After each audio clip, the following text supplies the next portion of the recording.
Mostly greetings, my dudes. Book 2 of the books I'm reviewing tonight because I haven't had a whole lot of downtime this week. I did this one on audio and it's only like 3 hours long, but John W. Campbell's Frozen Hell. This is originally titled Who Goes There? Or The Thing, as John Carpenter's classic film. I'm a huge horror movie buff. I've seen some of y'all in here, y'all blow me out of the water. But I love the horror novels, and I love horror movies. Excuse me. One of the horror movies I absolutely love is The Thing. I love the practical effects. I love how scary it is. So of course, naturally, I had to read the book that inspired it. But this has like 50 extra pages. Then Who Goes There? So I had to get into it. Now here's my honest thoughts. Watch the movie. The movie is amazing, and I love it. The book is just as good. I did learn a little bit more, but the book and the movie are kind of separate, and I liked it all. This book actually inspired 3 different movies, but it's awesome. So John W. Campbell, I haven't read much from him, but I'm going to start reading it. At 150-page thriller about a group of people who go to the Antarctic and discover an alien and wake it up. And then naturally, all hell ensues, and they have to try to escape and survive the giant alien's terror.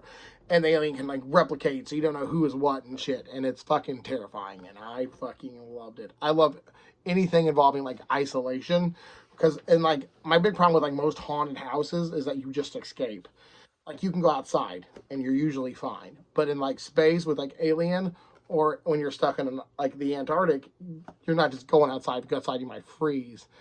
So now you're trying to trapped inside with it, and you're its food source. So I really enjoyed that. And also, I have a real problem with humans thinking that I'm a human. Agreed. Nothing different. But I have a real problem with people thinking like we're like apex predators. Our technology is what makes us apex predators. We get something that can out technology us, we're like a 2 out of 5. Like, we can't survive in most climates without help. Air conditioning, uh, heat, food sources. Most of us can't hunt. Most of us can't like gather food. A lot of us don't have that ability. It's just we've evolved as a society beyond hunter-gatherer stuff. Now, sure, I'm not going to say like George St. Pierre or like Chuck Liddell ain't going to come in and fucking knock some shit out, because of course those guys can. But as a whole, the general populace, like if we're put out in the wilderness, most of us wouldn't survive. And those of us did survive would not be as happy about it. Now, for wilderness survival guys, they've trained, they know the stuff, they can do this. But Antarctica, you can't, because you go outside, it's like, well, thank God I've escaped into negative 50 degrees weather, the freezing cold and snow and no food. Oh, shit. So now I have to have someone come get me.